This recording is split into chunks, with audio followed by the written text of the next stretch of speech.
សួស្តីពុកម៉ែបងប្អូនប្រិយមិត្តជាទីគោរពសូមស្វាគមន៍មកកាន់ Channel ឆ្នោតមានលាភ2របស់ Admin ថ្ងៃនេះ Admin មានលេខតម្រុយល្អៗរបស់ឆ្នោតយួនសម្រាប់យកមកចែកជូនពុកម៉ែបងប្អូននៅថ្ងៃទី12 ខែ 12 ឆ្នាំ 2025 នេះ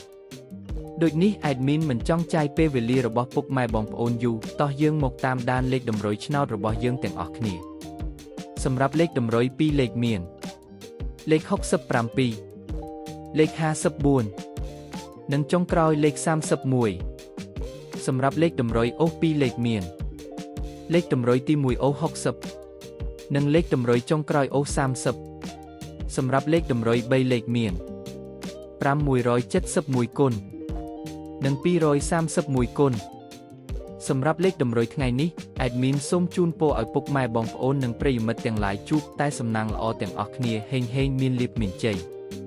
ជាចុងក្រោយសូមកុំភ្លេចជួយចុច Subscribe និង Comment ហើយដាក់សញ្ញារូបកណ្ដឹងដើម្បីជាការផ្ដល់កម្លាំងចិត្តមកកាន់ Admin ជាពិសេសងាយស្រួលតាមដានវីដេអូថ្មីៗនិងលេខតម្រុយល្អៗជាប្រចាំថ្ងៃជាមួយ Admin សូមគោរពលាពុកម៉ែបងប្អូនពី Admin ឆ្នោតមានលាភ2សូមសំណាងល្អទាំងអស់គ្នាសូមអរគុណ